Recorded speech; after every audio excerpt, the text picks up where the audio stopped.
요한복음 8장 1절로 11절입니다.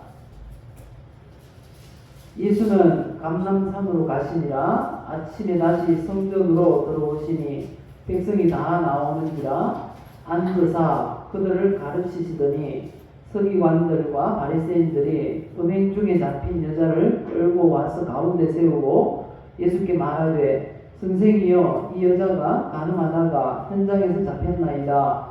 모세는 율법에 이러한 여자를 돌로 치라 명하였거니와 선생은 어떻게 말하겠나이까. 그들이 이렇게 말하면 고발할 조건을 얻고자 하여 예수를 시험함이더라. 예수께서 몸을 굽히사 손가락으로 땅에 쓰시니 그들이 묻기를 마지 아니하는지라. 이에 일어나 이르시되 너희 중에 죄 없는 자가 먼저 돌로 치라 하시고 다시 몸을 굽혀 손가락으로 땅에 쓰시니 그들이 이 말씀을 듣고 양심의 가책을 느껴 어른으로 시작하여 젊은이까지 하나씩 나가고 오직 예수와 그 가운데 섰는 여자만 남았더라. 예수께서 일어나사 여자 외에 아무도 없는 것을 보시고 이르시되 여자여 너를 고발하던 그들이 어디 있느냐. 너를 정죄한 자가 없느냐. 대답하되 주여 없나이다. 예수께서 이르시되 나도 너를 정죄하지 아니하노니 가서 다시는 죄를 범하지 말라 하시니라. 아멘. 습관이란 우리 인생과 매우 깊은 관계가 있습니다. 습관에 관한 속담이나 격언이 많은 것을 통해서 알 수가 있는데요. 우리나라 속담 가운데는 3살 버릇 8까지 간다. 팔자는 길들이기로 간다. 요담에서 그리고 영미 지역의 속담입니다. 요람에서 생긴 버릇 9등까지 간다. 습관은 제2의 천성이다. 그리고 어떤 분이 격언을 말했는데요. 처음에는 자신이 습관을 만들고 나중에는 습관이 자신을 만든다. 작은 내가 모여 강을 이루고 강물이 모여 바다를 이루듯 보이지 않을 정도의 작은 습관이 모여 큰 습관을 만든다. 습관이란 이처럼 매우 중요합니다. 이런 중요한 습관 중에 특히 성도로서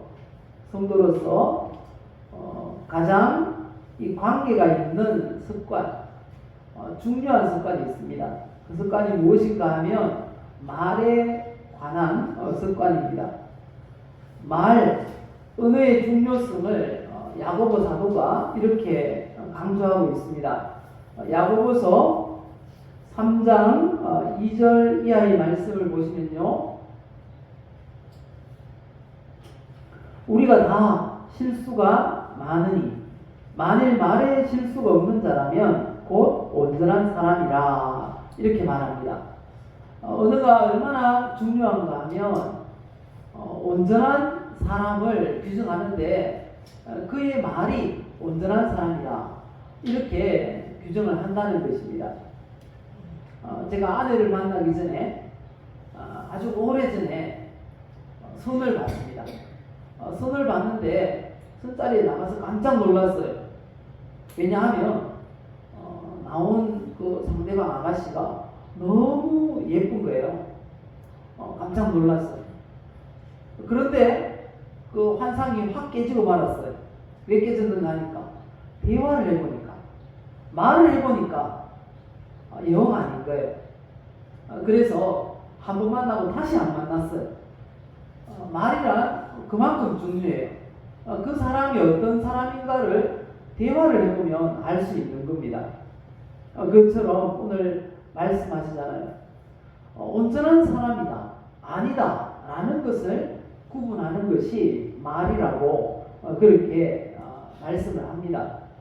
그래서 이 말이란 얼마나 조심해야 되는지 이어서 이렇게 말씀합니다. 3절을 보시면 우리가 말들의 입에 재갈 물리는 것은 우리에게 순종하게 하려고 그 온몸을 제어하는 것이다. 그리고 4절에요. 또 배를 보라. 그렇게 크고 광풍에 밀려가는 것들을 지극히 작은 키로서 사공의 뜻대로 운행하나니 이와 같이 혀도 작은 지체로 돼 큰 것을 자랑하도다. 보라, 얼마나 작은 불이 얼마나 많은 나무를 태우는가. 혀는 곧 불이요, 불의의 세계라.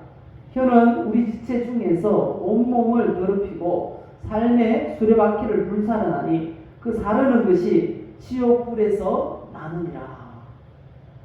우리가 말로써 어떤 사람을 지옥을 경험하게 할 수 있다, 이렇게 말씀합니다. 말이란 얼마나 무서운 것인지 우리에게 잘 알려주고 있습니다. 말 한마디에 천국을 경험할 수 있고 말 한마디에 지옥을 경험하게 할 수 있다, 이렇게 말씀하고 있는 것이죠. 이처럼 우리의 말이 우리의 인생을 온전하게 하기도 하고요, 또 완전히 망하게 하기도 한다는 것입니다. 그리고 우리의 말이 우리 이웃에게 천국을 경험하게 하기도 하고 지옥과 같은 인생을 살게도 할 수 있다라고 말씀하고 있는 것입니다. 그래서 이 중요한 말의 습관, 어떤 것이 이 성도다운 말인지 우리가 살펴보고자 합니다. 그래서 이 시간 주신 말씀을 통해서 성도답게 말하는 습관이라는 제목으로 말씀을 전하겠습니다. 또 우리의 입술의 고백으로 우리 인생을 아름답게 만들어갔으면 좋겠습니다. 같이 고백합시다. 나는 하나님의 사랑을 받고 있습니다. 하나님은 나를 치료하십니다. 하나님은 나에게 복을 주십니다. 성도답게 말하는 습관을 지니도록 도와주세요.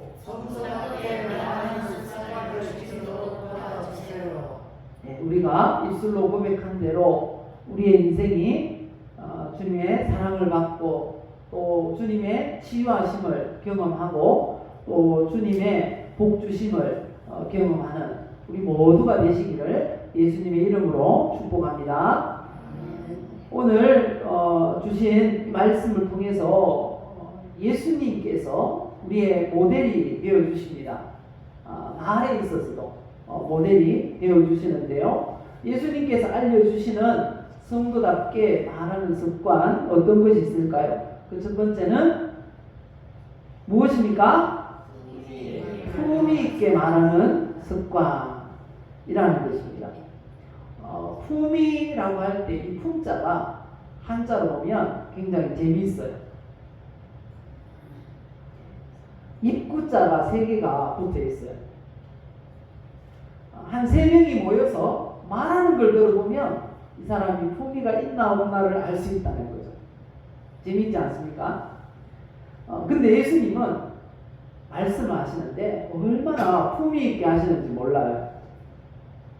마태복음 5장을 보시면요, 이렇게 말씀하세요. 이같이 너희 빛이 사람 앞에 비치게 하여 그들로 너희 착한 행실을 보고 하늘에 계신 너희 아버지께 영광을 돌리게 하라. 행실이란 말과 행동을 가리키는 거죠. 주님은 이처럼 아주 품위 있게 말씀하십니다. 또 마태복음 5장에서 이 7장까지를 산상수훈 혹은 산상보훈이라고 합니다. 보배로운 말씀이라는 거죠. 그 말씀 가운데도 얼마나 품위 있는 말씀이, 아주 주옥과 같은 말씀이 많은지 모릅니다. 특히 5장 1절부터 산상보훈을 시작하시는데요, 이렇게 말씀합니다. 3절 보시면 심령이 가난한 자는 복이 있나니 천국이 그들의 것이며 애통하는 자는 복이 있나니 그들이 위로를 받을 것이며 온유한 자는 복이 있나니 그들이 땅을 기업으로 받을 것이며 의에 줄이고 목마른 자는 복이 있나니 그들이 배부를 것이며 긍휼히 여기는 자는 복이 있나니 그들이 긍휼히 여김을 받을 것이며 마음이 청결한 자는 복이 있나니 그들이 하나님을 볼 것이며 화평하게 하는 자는 복이 있나니 그들이 하나님의 아들이라 일컬음을 받을 것이며 의를 위하여 박해를 받는 자는 복이 있나니 천국이 그들의 것이니라. 이 말씀을 예수님께 처음 듣는다고 생각해 보십시오. 듣는 사람들이 감동을 했을 것입니다. 그냥 지금까지 많은 사람들이 예수님을 목수의 아들로 알았습니다. 그런데 그분이 말씀을 하시는데 이런 말씀을 하시는 거예요. 처음 듣는다고 생각해 보면 감동이 얼마나 크겠습니까? 저도 예수님 처음 믿고 나서 이 말씀을 읽을 때 감동을 하면서 읽었어요. 그런데 여전히 지금도 읽다가 보면 처음 읽는 것 같은, 처음 보는 것 같은 말씀을 발견하고 감동을 할 때가 많다는 것입니다. 이처럼 주님은 아주 품위 있게 말씀하신 것을 우리가 볼 수가 있습니다. 그리고 5장 48절에도 마찬가지입니다. 그러므로 하늘에 계신 너희 아버지의 온전하신 것 같이 너희도 온전하라. 온전을 규정하는 게 뭐라고요? 혀라고 하는데 주님은 구약 성경도 다 아시고 그리고 야고보 사도가 했던 그런 말씀까지 다 아시고 이런 말씀 하시는 것 같아요. 온전하기 위해서는 말을 품위 있게 해야 되는데 우리 주님이 그렇게 말씀하고 있습니다. 그리고 마태복음 11장 28절 잘 아시는 말씀이죠. 한번 읽어봅시다. 주님의 그 품격 있는 말씀 같이 읽겠습니다. 수고하고 무거운 짐진 자들아 다 내게로 오라. 내가 너희를 쉬게 하리라. 어떤 분들은 교회 안 나와서 신방을 하면 그냥 힘들어서 교회 못 나가는데, 그런데 주님은 뭐라고 하십니까? 힘들수록 나오라고 말씀합니다. 힘들수록. 정말 내 기분이 영 아니어서 교회 못 가겠어요. 우리는 그렇게 말하지만 주님은 뭐라고 하십니까? 기분이 영 아닐수록 나오라고. 주님 앞에 나오면 우리 주님께서 만지시고 치료하시고 회복시켜주시는 줄 믿습니다. 수고하고 무거운 짐진 자들아 다 내게로 오라. 우리 주님 말씀 꼭 기억하시고요. 힘들수록 우리 어깨가 무거운 짐으로 인해서 무거워질수록 그런 것들을 느낄수록 주님 앞에 나오시기 바랍니다. 일이 안 풀리고 인생이 힘들다 싶을 그때가 바로 주님 앞에 나와서 간절히 예배하고 부르짖을 때인 것입니다. 마가복음 1장 17절에도 또 주옥 같은 말씀을 하십니다. 예수께서 이르시되 나를 따라오라. 내가 너희로 사람을 낳는 어부가 되게 하리라. 주님께서 살기를 원하시는 그 길로만 가면 사람을 낳는 어부가, 영혼을 살리는 어부가 되게 하시겠다고 그렇게 말씀하십니다.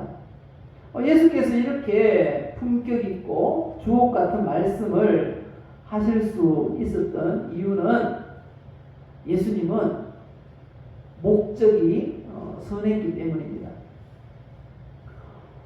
하나님의 목적을 예수님도 마음에 품고 있었어요. 살아가는 목적, 말을 한마디 한마디 하는 목적, 그게 너무 선했어요. 그 목적이 무엇인가 하면요, 디모데전서 2장 4절입니다. 잘 아시는 말씀이죠. 읽어봅시다. 하나님은 모든 사람이 구원을 받으며 진리를 아는 데에 이르기를 원하시느니라. 이게 주님의 목적이었어요. 그래서 말 한마디 하셔도 구원받도록, 말 한마디 하셔도 신앙생활 하나님 말씀대로 잘 살 수 있도록 하는 목적으로 말씀하셨다는 것입니다. 우리도 마찬가지입니다.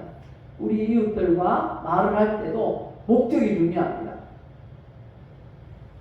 왜 우리가 이웃들과 대화를 해야 합니까? 그리고 대화를 할 때 말을 성도답게 잘해야 합니까? 영혼 구원이 달려 있습니다. 내가 하는 한마디 말로 그 사람이 천국을 잃어버릴 수도 있습니다. 그래서 그 영혼의 구원을 위해서 우리는 말 한마디 조심해야 한다는 것입니다. 그런데 이 말이라는 건 참 희한해요. 가까울수록 잘해야 되는데, 예의를 지키고 품격 있는 말을 해야 되는데 가까울수록 그게 안 되잖아요. 그래서 가장 가까이에 있는 사람이 가장 큰 상처를 받는 경우가 있습니다. 그래서 우리는 아무리 가까이에 있는 사람이라 할지라도 영혼 구원을 항상 고려하고 말해야 한다는 것입니다. 왜냐하면 예수님이 품격 있는 말씀을 습관적으로 하실 수 있었던 이유가 여기에 있었습니다. 우리도 항상 영혼 구원을 생각하며 어떻게 하면 더 고상하게, 어떻게 하면 더 품격 있게 말할 수 있을까 고민하는 우리 성도님들 되시기를 예수님의 이름으로 축복합니다. 예수님은 그렇게 선한 목적을 가지고 무리들에게 지금 말씀을 하셨어요. 말씀을 하고 계십니다. 성전에서. 그런데 그때 당시 유대 종교 지도자들이었던 사람들이 예수님을 찾아왔습니다. 예수님을 찾아와서 예수님께 질문을 하는데 혼자 온 것이 아니에요. 그냥 서기관들, 바리새인들, 종교 지도자들만 온 게 아닙니다. 한 여자를 끌고 왔어요. 끌고 온다는 건 오기 싫은데 억지로 왔다는 거죠. 끌려왔어요. 어떤 여잔가 하니까 오늘 본문 3절을 보시면 음행 중에 잡힌 여자를 끌고 와서 가운데 세웠다라고 하십니다.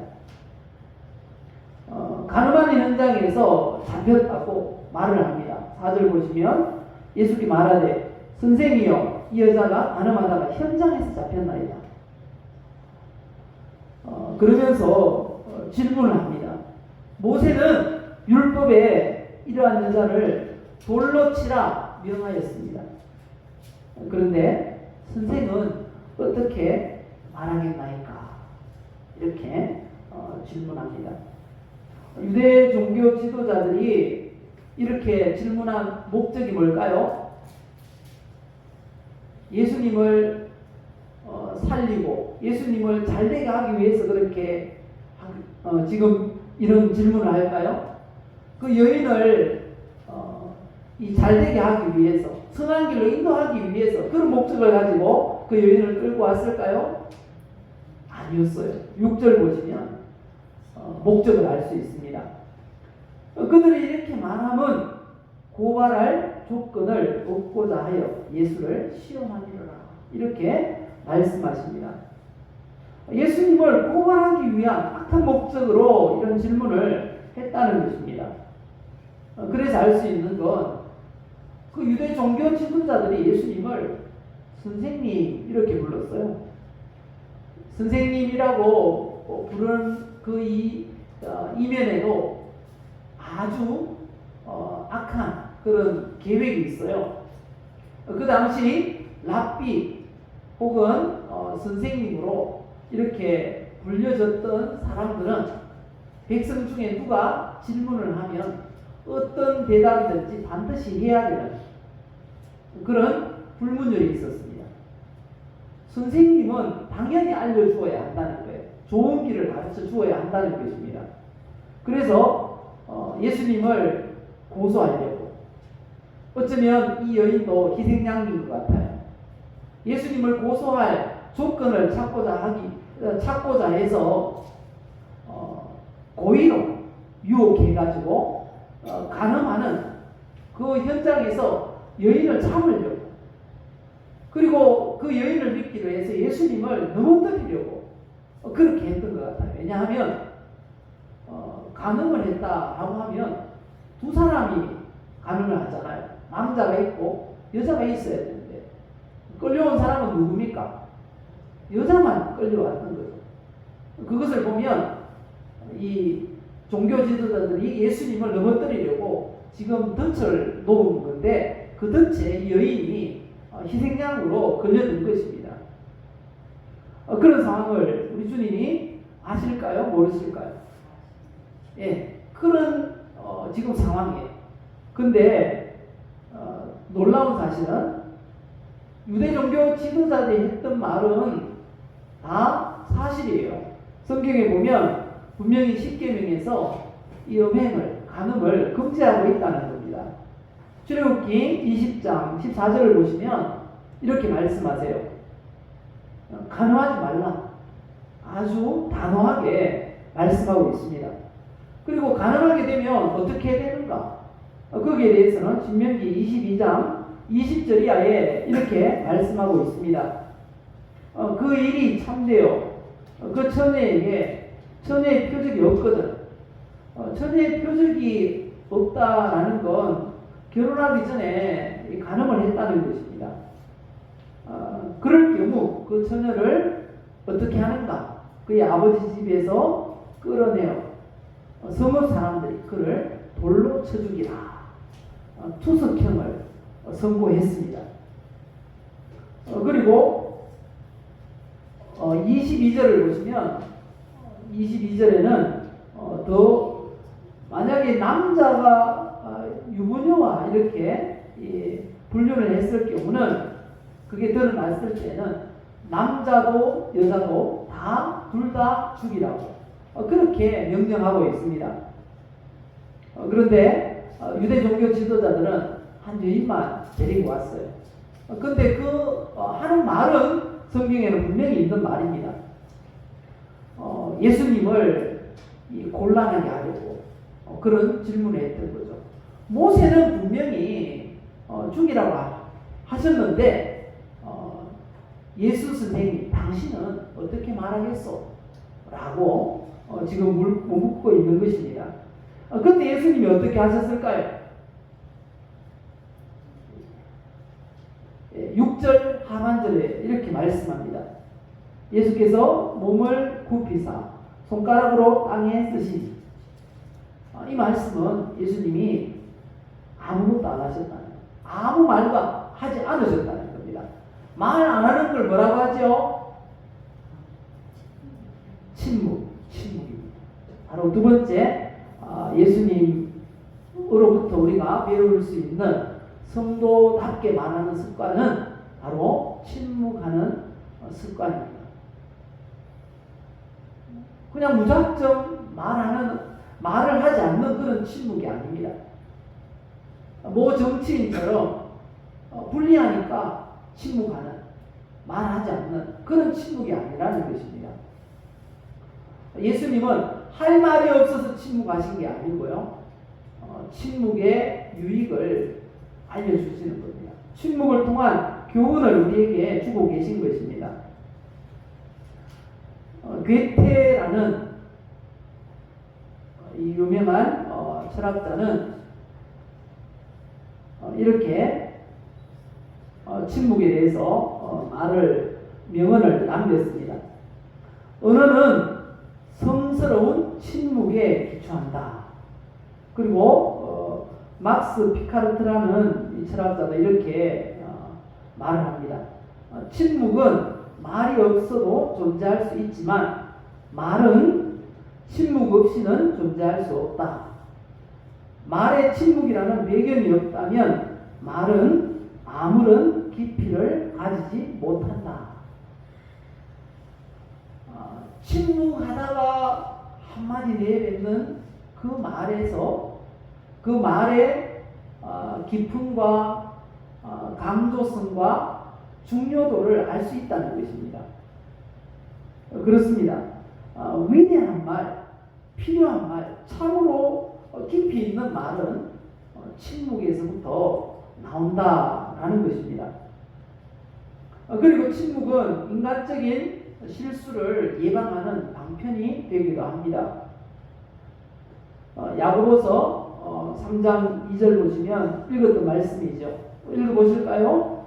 우리가 다 실수가 많으니 만일 말에 실수가 없는 자라면 곧 온전한 사람이라 능히 온몸도 굴레 씌우리라. 그리고요, 다음은 말씀입니다. 쭉 읽어봅시다. 미련한 자의 입은 그의 멸망이 되고 그의 입술은 그의 영혼의 그물이 되느니라. 사연을 듣기 전에 대답하는 자는 미련하여 욕을 당하느니라. 죽고 사는 것이 혀의 입에 달렸나니 혀를 쓰기 좋아하는 자는 혀의 열매를 먹으리라. 그리고 시편 141편에 보시면 여호와여 내 입에 파수꾼을 세우시고 내 입술의 문을 지키소서. 우리는 늘 이런 기도가 필요합니다. 왜냐하면 이 말을 많이 해야 지식 있는 사람으로, 그리고 말을 많이 해야 내 권리를 보장받는다고 생각하는 그런 시대를 우리가 살아가고 있기 때문인 것입니다. 하지만 예수님은 침묵하는 게 좋은 습관이야 라고 우리에게 지금 말씀하고 계시는 것입니다. 이렇게 예수님은 침묵하셨어요. 침묵할 때 놀라운 것은 하나님의 뜻이 이루어지는 것을 우리가 보게 될 것입니다. 침묵할 때 하나님의 뜻이 이루어져요. 예수님은 위기의 때에도 침묵하셨습니다. 십자가에 달려 죽게 되는 상황, 재판을 받고 있는 상황, 굉장히 불리한 상황입니다. 나를 변호해야 되는데 예수님은 십자가를 지기 전에도 침묵하셨다고 말씀하세요. 이사야 53장 7절에 보면 그가 곤욕을 당하여 괴로울 때에도 그의 입을 열지 아니하였으며 라고 말씀하십니다. 예수님은 침묵이 습관이셨어요. 그런데 예수님이 침묵하시는 동안 유대 종교 지도자들이 어떻게 했다고 합니까? 가만히 그냥 놔두지 않았어요. 계속해서 재촉했죠. 뭐든지 좀 말 좀 해보라고. 침묵하시는 예수님을 그렇게 다그쳤습니다. 그때 예수님이 한마디 하셨어요. 7절 보실까요? 7절 뭐라고 하셨습니까? 예, 이에 일어나 이르시되 말씀하시되 너희 중에 죄 없는 자가 먼저 돌로 치라. 가만히 침묵하고 계시다가 계속해서 독촉을 해요. 말 좀 하라고. 근데 침묵 계속 하시다가 일어서서 한마디 하셨어요. 너희 중에 죄 없는 자가 돌로 치라. 그랬더니 어떤 일이 일어났습니까? 문제가 다 해결됐어요. 예수님을 책 잡으려고 왔던 바리새인들, 여인을 돌로 쳐 죽이려고 했던 그 군중들 어떻게 했습니까? 다 떠나버렸어요. 가만히 생각해 보니까, 예수님이 침묵하시는 동안 생각해 보니까, 이 말씀을 하고 나서 침묵하시는 그 시간 동안 생각해 보니까 나도 죄가 많거든. 그래서 다 떠나버렸습니다. 침묵하는 동안 하나님의 뜻이 이루어진 것입니다. 우리도 마찬가지입니다. 때로는 침묵해야 될 때가 있습니다. 당장 말하고 싶은데, 당장 욕을 한 바가지 해주고 싶은데, 그때 어떻게 해야 됩니까? 침묵하라고 우리에게 교훈을 주고 있는 것입니다. 15초에서 30초 참으면 화가 누그러진답니다. 그 말 한마디 안 한 것, 그게 바로 천냥빛을 갚을 수 있는 아주 중요한 은혜의 습관이 되는 것입니다. 우리가 침묵의 습관 지닐 수 있기를 예수님의 이름으로 축복합니다. 그리고 세 번째는 살리는 말을 하는 그런 습관이 예수님께 있었습니다. 말의 힘이 얼마나 강력한지 잘 아시죠? 그래서 유명한 격언들이 많더라고요. 격언 몇 가지를 소개하면요. 인류의 역사가 시작된 이래 칼이나 총에 맞아 죽은 사람보다 혀끝에 맞아 죽은 사람이 더 많다. 그리고 개가 물린 사람은 반나절 만에 치료받고 돌아갔고 뱀에 물린 사람은 3일 만에 치료를 끝내고 갔습니다. 그러나 말에 물린 사람, 혀에 물린 사람은 아직도 입원 중입니다.